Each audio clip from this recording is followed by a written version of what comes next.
আকাশবাণী কলকাতার মহিলা বিভাগের আজকের এই বিশেষ অনুষ্ঠানে আমাদের সঙ্গে আমরা অতিথি হিসেবে পেয়েছি যে মানুষটিকে, তার শৈশব কেটেছে যে সাংস্কৃতিক পরিমণ্ডলে, সেখানে বড় হয়ে তিনি একজন সঙ্গীত শিল্পী হবেন এটাই ছিল স্বাভাবিক। কিন্তু বিধাতা পুরুষ অন্যভাবে লিখেছিলেন তার ভাগ্য।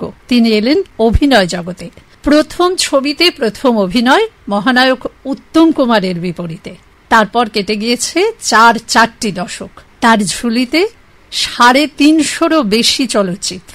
এই মুহূর্তে আমাদের সঙ্গে জীবন্ত কিংবদন্তি অভিনেত্রী, আমাদের সকলের শ্রদ্ধার ভালোবাসার শকুন্তলা বড়ুয়া। দিদি, আকাশবাণী কলকাতার মহিলা বিভাগে আপনাকে স্বাগত। সকলকে নমস্কার, প্রীতি, শুভেচ্ছা, ভালোবাসা জানাচ্ছি। আলাপচারিতার একেবারে শুরুতে আমরা আপনার শৈশবের কথা দিয়ে শুরু করি। যা খুশি। আচ্ছা বেশ, একটু শুনি ছেলেবেলার কথা। ছেলেবেলায় আমার বাবা ডাক্তার ছিলেন, মা গান গাইতেন। মা গানের শিল্পী ছিলেন তখন, একদম ক্লাসিক্যাল গান গাইতেন। সন্ধ্যা মুখার্জি, মীরা ব্যানার্জি, এরা সব কন্টেম্পোরারি, সমসাময়িক শিল্পী। সন্ধ্যা মুখার্জি সব একসাথে গান টান করতেন ওরা। মায়ের নামটা থেকেই শুনতে চাই। হ্যাঁ, দীপ্তি ভট্টাচার্য আর দীপ্তি ঘোষ ছিলেন বিয়ের আগে। মা তার আগে বিয়ের আগে থেকেই গান বাজনা করতেন। এবং বাপি লাহিড়ির মা, বাঁশরী লাহিড়ি, তার সাথেও মায়ের খুব বন্ধুত্ব ছিল, গান টান গান দিয়ে গাইতেন। আর বাবা তো ডাক্তার ছিলেন, গভর্নমেন্টের ডাক্তার, প্রচুর ঘুরতেন, এদিক ওদিক ঘুরতেন। তো প্রথম জীবনটা ছোটবেলায় আমি জন্মের পরেই কার্শিয়াংয়ে থাকতাম। তখন আমি একেবারেই ছোট। ওখানে সেন্ট্রাল এন্সে 2 বছর বয়সে ভর্তি হলাম। ওই যেরকম নার্সারিতে ভর্তি হয় সেরকম কার্শিয়াংয়ে। তারপরে কার্শিয়াং থেকে গেলাম, বড় হয়ে আর একটু রাঁচিতে গেলাম।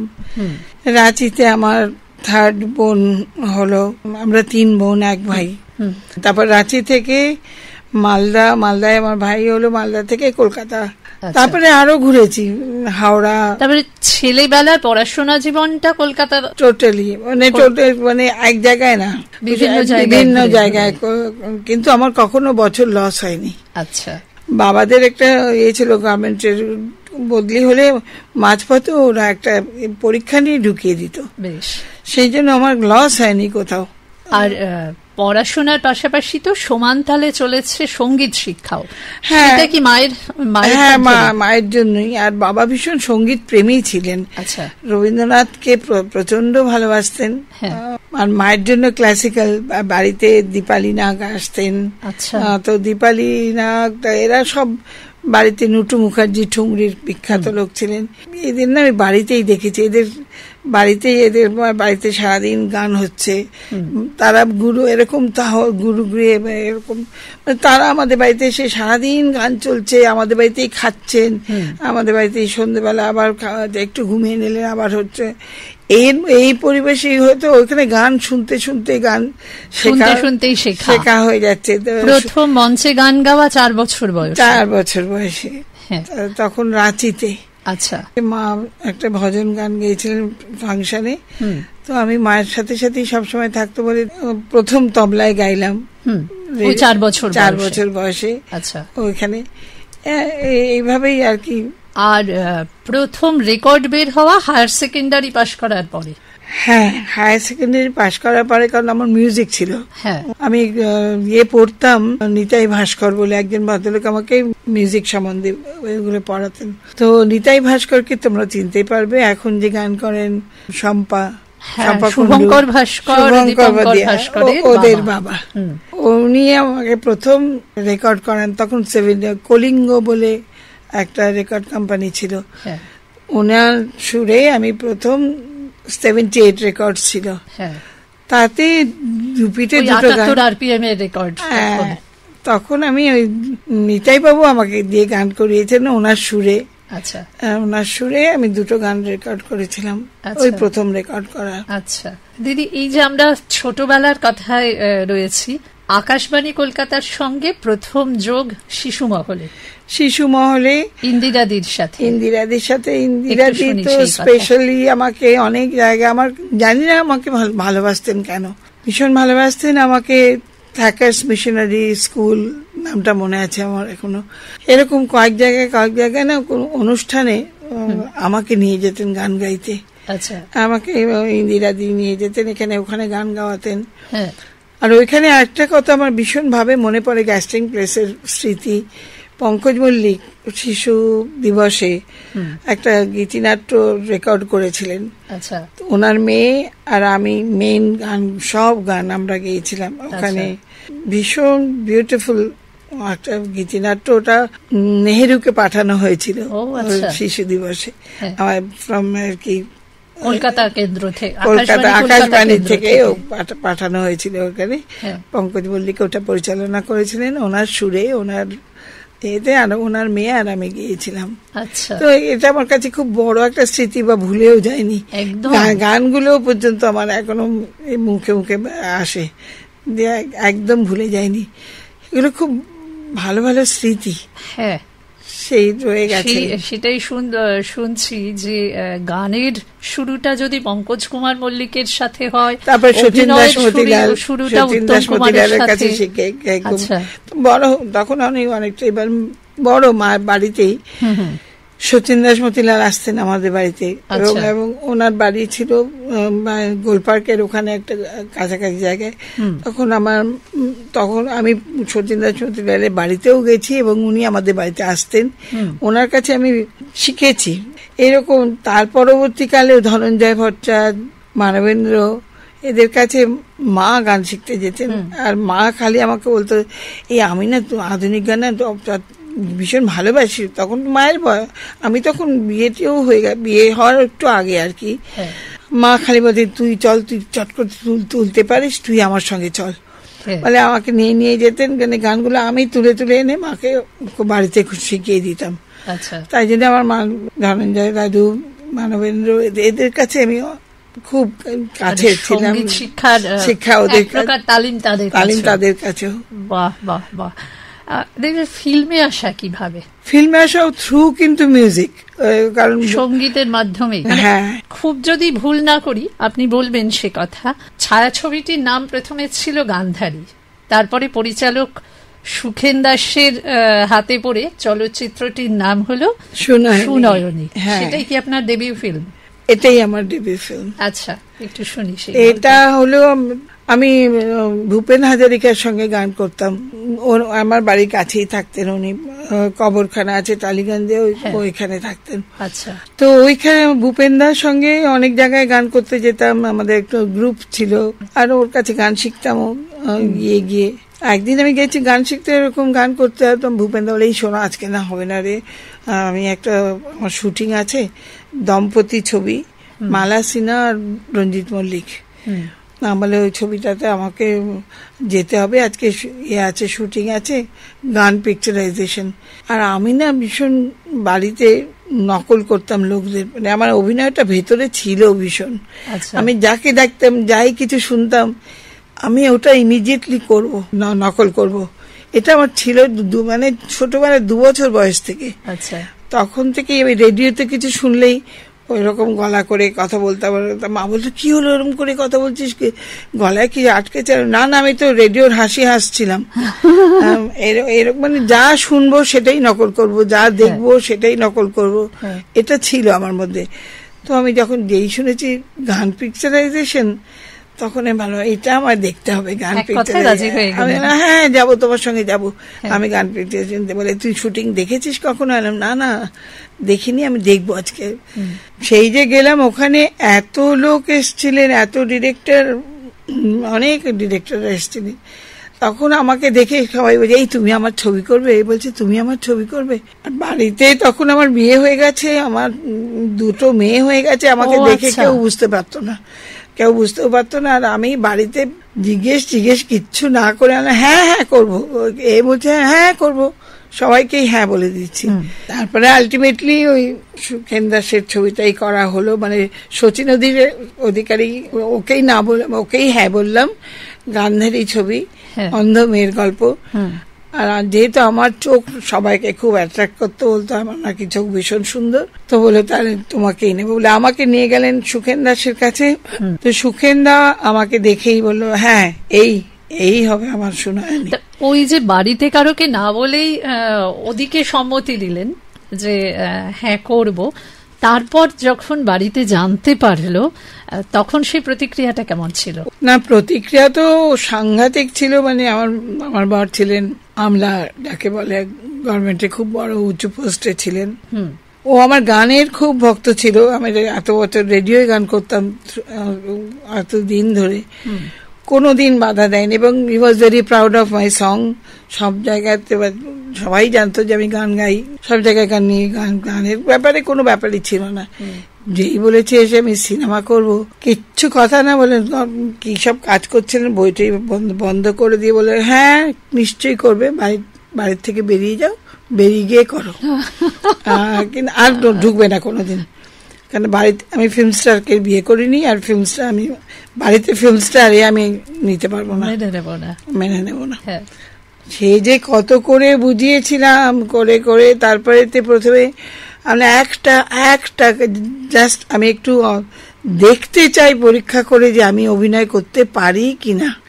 বিশ্বাস করো আমি একটার বেশি আর করবো না কোনোদিন।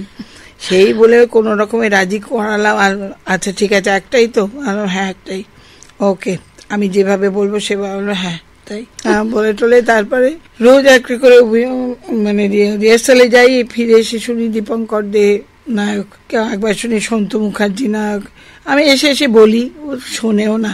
তারপরে তো একদিন এসে বললাম উত্তম কুমার নায়ক, অমনি আবার করবে না।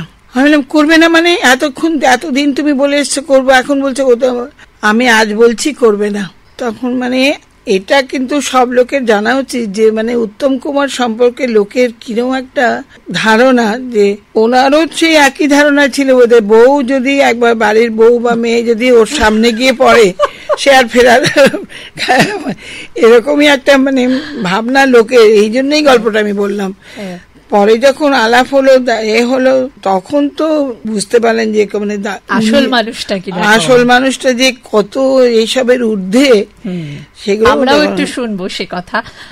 কিন্তু আমি যতটুকু জানি প্রথম ফিল্মে অভিনয় করার জন্য আপনার স্বামীর পক্ষ থেকে একটি শর্ত ছিল, পারিশ্রমিক নেওয়া চলবে না, পারিশ্রমিক নেওয়া চলবে না। আর আরো ফিল্মের সম্বন্ধে তোর কিছু জানা ছিল না।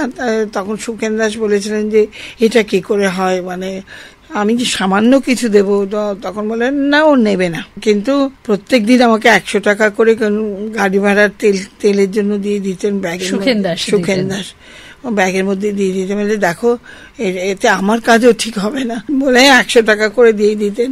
আরেকটা একদিন আমাকে, এটাও খুব মজার কাহিনী, যে ফিল্ম সম্বন্ধে তো আমাদের কারোর কোনো আইডিয়া নেই, বা হঠাৎ একদিন আমাকে বলেন যে 7 দিন আমাদের ডায়মন্ড হারবারে একটা খুব বড় হোটেল ছিল, নামটা ভুলে যাচ্ছি আমি, ওই তো বললো যে ওখানে যেতে হবে আমাদের 7 দিনের জন্য। আমি বললাম যে আউটডোরে যাওয়া যাকে বলে ফিল্মে। তখন আমার বরকে এসে বললাম 7 দিন আমাদের আউটডোর যেতে হবে। বলে আউটডোর মানে কি? বলে যে আমি বললাম ওই সাগরিকায় গিয়ে থাকতে হবে ওখানে। বলে তার মানে কি? আমি তো বাপের বাড়িতে গিয়ে থাকতে দিই না, আমি সাগরিকায় তো থাকতে দেবো গিয়ে। তখন সুখেন দাসকে ফোন করেছে, কি মশাই ওরা আপনারা কোথায় যাচ্ছেন, কেন যাচ্ছেন, আর ও থাকবে না তো কোথাও গিয়ে? দিয়ে তখন বলছে না এই উত্তম কুমারের ফ্ল্যাট হবে ওইটা। বলে এই শুনুন মশাই, তখন ও কোল ইন্ডিয়ায় কাজ করতো, কোল ইন্ডিয়ার জেনারেল ম্যানেজার ছিল নাকি না, ও তখন RIC চেয়ারম্যান ছিল। তো যাই হোক, উনি তখন বললেন, আমার সুখেন দাসকে আমার বর বললো যে দেখুন কলকাতাতে আমার 9টা গেস্ট হাউস আছে, কাল সকালে আমার গাড়ি করে আমি আপনাকে প্রত্যেকটা দেখাবো, দেখিয়ে যেটা আপনার পছন্দ হবে আমি সেটা 7 দিনের জন্য দিয়ে দেবো। আপনি ওটা উত্তম কুমারের ফ্ল্যাটের থেকে কিছু, ওটা সাগরিকার থেকে কিছু কম না, ওর থেকে বেশি ভালো, ওগুলো করে। এবং তাই হলো, ঘুরিয়ে দেখিয়ে এই গেস্ট হাউসই দিয়ে দেওয়া হলো। এবং ওখানে গিয়ে সব দেখে শুনে ওরা তো, ওদেরই তো লাভ হলো। দিয়ে তারপরে ওরা শুধু ওখানে গিয়ে আমার বর লিখে দিল সব থেকে ভালো ঘরটা, বললো এটা Mrs Barua second best Uttam Kumar. আমি বললাম যে এরকম করো না, এরকম করো না, উত্তম কুমারকে ওই ভালোটা দাও, সব থেকে ভালো, আমাকে তুমি সেকেন্ডটা দাও। হ্যাঁ, এইসব করে যে এটা আমার গেস্ট হাউস, আমি যা বলবো সেটাই হবে। কিন্তু যদিও ওটা কিছু ব্যাপারই না, এবং সেটা নিয়ে কোনো অসুবিধাও কিচ্ছু হয়নি। তারপরে তো আমরা ওই ঘরেই গল্প করতাম, এটা একেবারেই কোনো ব্যাপার। সঙ্গে বারবারই আসছে মহানায়কের কথা। মহানায়ক আজও আমাদের কাছে স্বপ্নের মানুষ, তার সঙ্গে কাজ করার অভিজ্ঞতার কথা একটু শুনি। দেখো, আমি এটা এত জায়গায় এত বলেছি, এটা সবাই জেনে গেছে এখন, কিন্তু আমার কতগুলো বিশেষ ঘটনা আমার মনে পড়ে, যেটা কোনো নবাগতার সঙ্গে এটা হয়েছে বলে আমার মনে হয় না, আমি শুনিও নি। যেমন আমি প্রথম দিন যখন শুটিং এ গিয়েছিলাম, দাদা ভীষণ কম কথা বলতেন আর আস্তে গলায় কথা বলতেন, কোনো জোরে গলায় কখনো শুনিনি দাদা, খুব আস্তে করে কথা বলতেন। তো ফ্লোর ভর্তি লোক ছিল ফার্স্ট ডে শুটিং এ, যেহেতু উত্তম কুমারের ছবির ফার্স্ট ডে, সেই জন্য। আর আমি নতুন মেয়ে নায়িকা, তো ওইখানে অন্ধ মেয়ে, তো আমার শর্টটা ছিল আমি চা নিয়ে গিয়ে, দাদা আপনার চা এটা দেবো, কিন্তু আমি একটা দেখে দেখে দেওয়া আর একটা অন্ধ মেয়ে দেওয়া, তার তো চেঞ্জ আছে। তো সেইটা আমাকে কি সুন্দর উনি শিখিয়ে দিলেন, মানে রিহার্সাল টিহার্সাল সব ছিল ওইখানে গিয়ে। আমি তো তখন এগুলো জানতাম না, উনি কতটা দূরদর্শী, ভর্তি একদম স্প্রেস, এত লোকজন ভর্তি, উনি পেছনে হাত দিয়ে আস্তে আস্তে পায়চারি করছেন, আমি চুপচাপ দাঁড়িয়ে আছি। আমার পাশ দিয়ে যাওয়ার সময় খুব আস্তে করে বলে দিলেন, শর্ট যেই চালু হবে, শর্ট বললেই তুমি ডান পা দিয়ে এগোবে, আস্তে আস্তে করে 3 পা যাবে, 3 পায়ের বেশি না, ডান বা ডান, 3 পা যাবে। আর এটা নাই পায়চারি করতে করতে একবার যাচ্ছে বলে দিচ্ছে, আবার আসছে বলে দিচ্ছে, আস্তে করে। আর যখন চাটা নিয়ে ফাইনালি দাঁড়াবে, আমার বাঁ কানের দিকে চোখটা থাকবে তোমার, আর বাঁ কানের দিকে চোখ থাকবে, আর হাতে কাপটা নিয়ে বলবেন যে দাদা আপনার চা।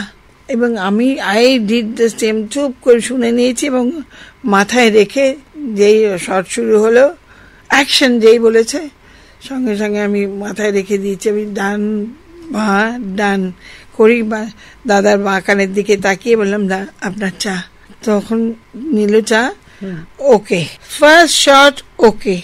এবং এটা ফিল্মের দুনিয়ায় এটা একটা বিরাট জায়গা, যে একটা নতুন মেয়ে ফার্স্ট শট ওকে করছে, উল্টো দিকে মহানায়ক স্বয়ং। আর কি হাততালি ওখানে ফ্লোরের মধ্যে, কত হাততালি। আমরা এটাও জানলাম যে একজন নবাগতা নায়িকার সঙ্গে বা সহশিল্পীর সঙ্গে এতখানি সহায়তামূলক ব্যবহার ছিল তার।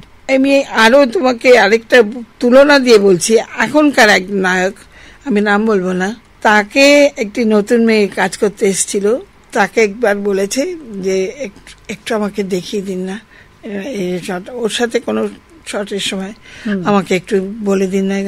এক উদাস দৃষ্টিতে অন্যদিকে তাকিয়ে বলেন, আমি এই কাজের জন্য নই, আপনি ডিরেক্টরকে জিজ্ঞেস করুন, বলে দেবে। এই জন্যই তিনি উত্তম কুমার। কেন উত্তম কুমার চেয়েছিলেন ছবিটার কথা ভেবে, ফার্স্ট শট ওকে হোক, তবেই ছবিটা লোকে অ্যাকসেপ্ট করুক এই নায়িকাকে, এবং মানে প্রথম শট ছবির ওকে হওয়ার একদম মঙ্গলের লক্ষ্য। এই জন্যই উত্তম কুমার 2025 সালে দাঁড়িয়েও তিনি অবিসংবাদী নায়ক। তার জনপ্রিয়তা, আমি তো আজও এখনো দাঁড়িয়ে বলছি, দ্বিতীয় হয়নি, হবেও না। একদম। আচ্ছা, এরপর তো আপনার প্রথম চলচ্চিত্রটি তো সুপারহিট হলো, সুনয়নী।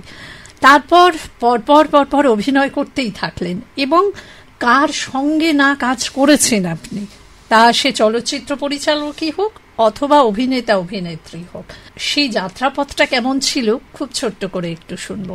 হ্যাঁ, আমি আসলে খুব তাল মিলিয়ে কাজ করে গেছি আমার সংসারের সঙ্গে, কারণ যখন আমার সুনয়নী হিট হয়ে গেল, তখন আমি পরপর সুকেন্দা আমাকে ওর সব ছবিতেই নিতে থাকলো, সব ছবিতে নিতে, মানে সেকেন্ড ছবি করলাম রাজনন্দিনী, থার্ড প্রতিশোধ, সবেতেই নিচ্ছিলেন। তারপরে আমি প্রতিশোধ করার সময় কিন্তু আমার তখন শখ মিটে গেছে, মানে আর করবো না এরকম মনে হয়ে গেছে, আমার আর ভালো লাগে। ফিল্ম ওই জায়গাটা আমার কিরকম একটা অস্বস্তি লাগতে লাগলো, ওদের ইউনিটে সবকিছু দেখে টেকে, মানে ওই জীবনটা আমার জীবন নয়। মানে আমি এদিকে আমার ফ্যামিলিতে আমার কর্তা অফিস থেকে আসলে আমরা একটু ক্লাবে গেলাম, আসলাম, অন্য রকম জীবন। সংসার করছি, রান্না করছি, বাজার করছি, ছেলে মেয়েদের স্কুলে যায়। আমি ওটা বলেছিলাম, কথা দিয়েছিলাম আমার বরকে, যে আমি কোনোটা আমার এদিক থেকে ওদিক হবে না। আমি যদি করিও ফিল্ম, বলছে তুমি অবসর সময় করো, কিন্তু আমাদের যেন কখনো ফিল না করতে হয়, it's a very important sentence, আমরা যেন কখনো ফিল না করি যে বাড়িতে একজন ফিল্ম স্টার আছে। এটা যেন আমার ছেলে মেয়ে, আমি, আমাদের কারো মনে না হয় যে ইউ আর সামওয়ান স্পেশাল। তুমি এখনো ওদের মা, এখনো মিসেস বড়ুয়া, ইভিনিং এ আমার সঙ্গে ক্লাবে যাবে, আমি যেদিন যাব, আর ওদের স্কুলে যাওয়া, ওদের বাকি সমস্ত দায়িত্বগুলো সবই করে। হ্যাঁ, আমার ফিল্ম স্টার আমি এটা করব না, আমি ওইটা যেন আমরা ফিল না করি কোনোদিন, এবং আই মেনটেন দ্যাট। সেই জন্য আমি অনেক ছবি কম করেছি, না বাবা অনেকদিন আউটডোর আছে, তো অসুবিধা হবেই, এরকম অনেক ছবি ছেড়েওছি, আমি প্রচুর ছবি ছেড়েছি। এইভাবে চলেছি বলেই আমার কোনো অসুবিধা হয়নি। বেশ বেশ। তপন সিনহা থেকে শুরু করে প্রভাত রায়, অপর্ণা সেন, সর্বোপরি তরুণ মজুমদার, এই সমস্ত প্রথিতযশা পরিচালকদের সঙ্গে যেমন বললাম না কাজ করেছেন, ঠিক তেমনি পরবর্তী সময়ে ঋতুপর্ণ ঘোষের মতন পরিচালকের সঙ্গেও কাজ করেছেন, যারা আপনার থেকে এক অর্থে বয়োজ্যেষ্ঠ এবং প্রণম্য ছিলেন, আবার এদিকে বয়ঃকনিষ্ঠ এবং শ্রদ্ধার বা ভালোবাসার ছিলেন। কিরকম সেই অভিজ্ঞতা? খুবই ভালো গো, ভীষণই ভালো। আমি কারোর কম বেশি কিচ্ছু বলতে পারি না। ঋতুর সঙ্গে একটা ঘটনা আছে, সেটা বলি। ঋতুর সঙ্গে কাজ করতে গিয়ে আমি যখন দহন করতে গেলাম, তো তখন একটা মজার ঘটনা ঘটেছিল। দহন ওর প্রথম তো ছিল হীরের আংটি। তার আগে একদিন হয়েছে কি, যে তখন আমি সিনেমায় অনেক কাজ করা হয়ে গেছে, রাধা স্টুডিও ছিল এখন, তো রাধা স্টুডিওতে আমি গেছি।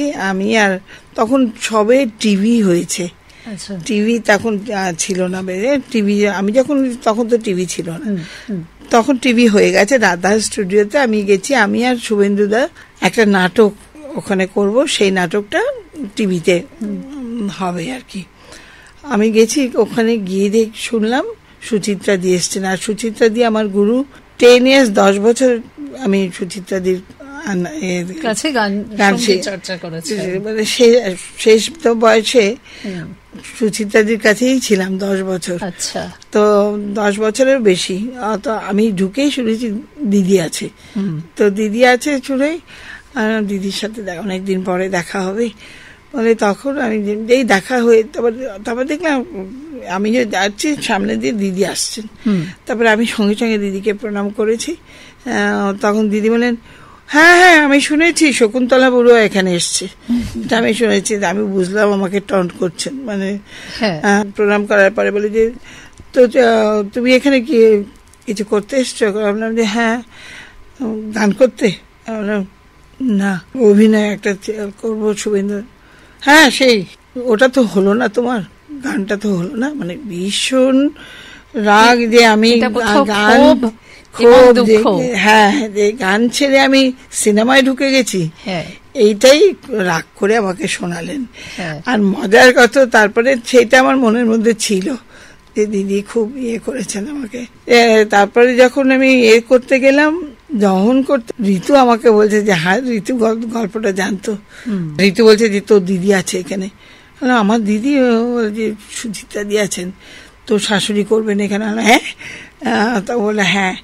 এবার দিদির সঙ্গে দেখা হলো। ফিল্মে গানও গেয়েছেন? হ্যাঁ, অজয় দাসের সুরে আরতি ভট্টাচার্যর লিপে। ওটাই কি প্রথম ফিল্মে গান গাওয়া? হ্যাঁ, ফিল্মে গান গাওয়া ওটাই প্রথম। আর পরবর্তীকালে আমি রাজা সেনের আত্মীয় স্বজনেও গান গেয়েছি। হ্যাঁ হ্যাঁ, আজকে গলাটি সঙ্গ দিচ্ছে না দিদি, তা না হলে পরে আমাদের আবদার অনুরোধ সবটা থাকতো দুকরি শোনার জন্য। আমরা পরবর্তীতে অবশ্যই দিদিকে সঙ্গে পাবো, আর তখন এই গান শোনানোর আবদারটা ভুলবো না।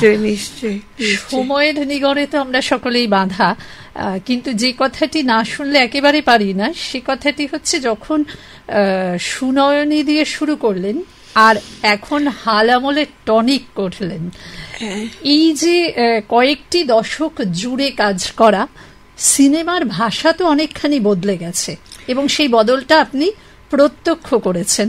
একটু জানতে চাইবো যে এই বদলটি বাংলা চলচ্চিত্রের জন্য কতখানি সুখপ্রদ?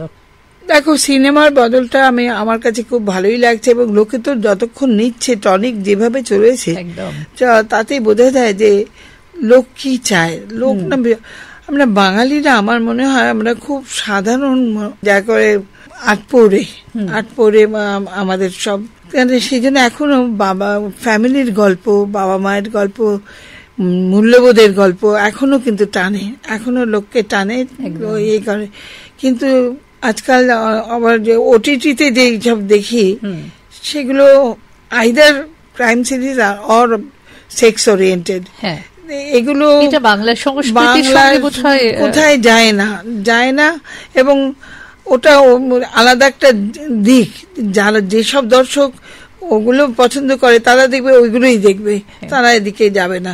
তবে এদিকে যাওয়ার সংখ্যাটাই বেশি একদম। সেই জন্য আমার যেটা বলার, যেটা অসুবিধে সত্যি হচ্ছে টিভি আসার পরে সিরিয়াল যেগুলো এসে গেছে না, ওইখানে যে একটা এত ছেলে মেয়ে ঢুকে গেছে, এত আর্টিস্ট এসে গেছে। আমরা যখন সিনেমা করতাম তো আর্টিস্ট কম ছিল, ফ্যামিলির মতন ছিল। এখন পুরো পরিবেশটা টিভি হওয়াতে না একদম, এখন টিভিতে কাজ করতে ইচ্ছে করে না, ভালো লাগে না, সম্মান নেই, কিচ্ছু নেই, মানে অন্য রকম। আমি কাউকে দোষ না দিয়েই বলছি, ওরা এই জগতের একটা আলাদা গ্রহের মনে হয়, এক জায়গায় থেকেও মনে হয় যে ওরা আলাদা। পরিবেশ অনেক বদলে গেছে, সেজন্য এখনো এত সিরিয়াল করা পারে। সিরিয়ালও কিন্তু প্রথম দিকে এরম ছিল না, রিসেন্টলি। আমি তো যিশুর তো সিরিয়ালের মাস্টার ছিল। আমি যিশুর কুয়াশা, যখন শিশিরের শব্দ, এরকম নয়নতারা, বিদেশ চ্যাটার্জি, বড় ভালো ভালো সিরিয়াল করেছি। কুরুক্ষেত্র, কত ভালো ভালো। কি কি কাজে পাচ্ছি দিদিকে এখন বলে ভাবতে পারো যে চুপচাপ বসেই আছি, কাজ খুব একটা নেই। আচ্ছা, কেউ ডাকে না, এটাও একটা কথা। ডাকবার মতন হলে ডাকে, আমার নিজেরও ইচ্ছে করে না। এইটুকুনি মনে হয় যে যা পেয়েছি অনেক পেয়েছি, ঈশ্বর আমায় অনেক দিয়েছেন, তো এগুলো তো আমার কাছ থেকে কেড়ে কেউ নিতে পারবে না। আর যদি নাও ডাকে তাহলেও আমি যা পেয়েছি অনেক। আর যদি সেরম কাজ হয়, কেউ ডাকে, নিশ্চয়ই করব, ভালো লাগলে। দিদি, যেতে যেতে মহিলা মহলের শ্রোতা বন্ধুদের জন্য আপনার তরফ থেকে কিছু বক্তব্য? আমার তরফ থেকে বক্তব্য এটাই, মহিলা মহল শুনুন, কারণ বাড়ির মহিলারাই এটা উপভোগ করবেন। স্বামীরা তো সব কাজে চলে যান, এটা তাদেরই সময়। আমাদের কিন্তু প্রচুর পুরুষ শ্রোতাও আছেন, বা আরো ভালো লাগলো শুনে। এবং নারীদের যে লোককে যে আলাদা করে দেখে সেটা ভাববেন না। আমরা নারী পুরুষ মিলিয়েই সবাই একসাথে কাজ করি একদম। এবং মানে প্রত্যেক মহিলার পেছনে একটা সাকসেসের পেছনে কোনো পুরুষই থাকে, কোনো পুরুষেরও সাকসেসের পেছনেই একজন মহিলাই থাকে। ঠিক ঠিক। আজকের মতো আমাদের আলাপচারিতা ইচ্ছে না থাকলেও ঘড়ির শাসনে শেষ করতে হবে। আপনি আরো অনেক দিন আমাদের সঙ্গে এইভাবে সুস্থ থাকুন, ভালো থাকুন, আর আপনার থেকে আরো অনেক কাজের প্রত্যাশী আমরা। এত ব্যস্ততার মধ্যেও আমাদেরকে এতক্ষণ সময় দেওয়ার জন্য আকাশবাণী কলকাতার মহিলা বিভাগের পক্ষ থেকে আপনাকে অসংখ্য ধন্যবাদ এবং কৃতজ্ঞতা। অনেক ধন্যবাদ, ভালোবাসা সব তোমাদের জন্য। আর ঠিক এইভাবেই আমার জীবনের শেষ দিনটুকু তোমরা আমাকে ভালোবেসো, এইভাবেই। একদম, আপনি আমাদের পরম ভালোবাসার, পরম শ্রদ্ধার মানুষ।